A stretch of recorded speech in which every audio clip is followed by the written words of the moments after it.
Kaseng kinong di dos iar hapo ka Shastri jong ko All Meghalaya Poultry Supplier and Retailer Association menta kasi ka arpu ar tarik ujilio kila wan kilat pathai kubor ban pensyai halor ka jing sapriang ka kubor lamler haki social media syapang ka jing pangkis iar kalong ka bamde shisha hendrela shushim ka buda manuri manu banya lambakla yaki pajba. Jadi nak tukowi ka daw ka benda ka balami haka nika khatsan dari kunai jun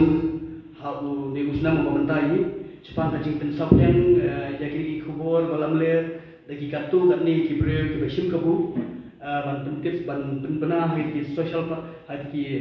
platform juga social media ki WhatsApp lemagi WhatsApp group ki jengki bakadan kata kajing pangsia balada ibam ki peleng kata ibam ki dosia nyok ni ki kinang jingpang ki balai shimbat ki balai kopi ki balai edit yakini kidur bagi dia kidur hak ki dana hadin bagi rio ini kidur te kumka senghi ka bacupe cukwi na benda jong kini ki paipa mo ki yo albam ni do kini ki nong dido i hang ka tengah por ka bangala yo ya kini ka ciktep no dan bagi di social media ngam ngim siapa song kliki ya kumka association ni lami banda ya kenduru batkan ka di bidang di badan ya yo kan song dia banyak pembet banyak discuss berkilo bat ke ai kanai ke bang ni rayo nang ke ka bang yo banyak kan tu kan po dan ke song yang meeting bat ki beliau tu bat ki doktor antara bat direktor juga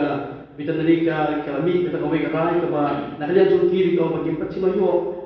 jingtip bagi don kum kani ke jingpang hang ni ho ka jelai ke joni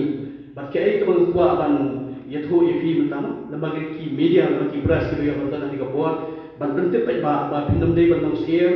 ban nong smear sene ban nong tiang ha ka dei ban ba mi kedosia ni ke ba mi laman ra ba ke ban save fi kalong ka dok ka ba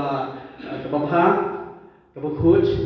bat ka ba bitu ban ba ka ba ngi dan macam ni ngal sibe ki kli ba kena bulu ka ma ka ba sniu ni ka ma pa pangkan mi ban rumah ki market ki joni ma ki market ka ba ngi don gidon ye unit bagi nak terekam kita terekam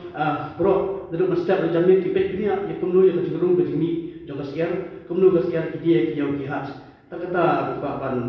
pencai macam di press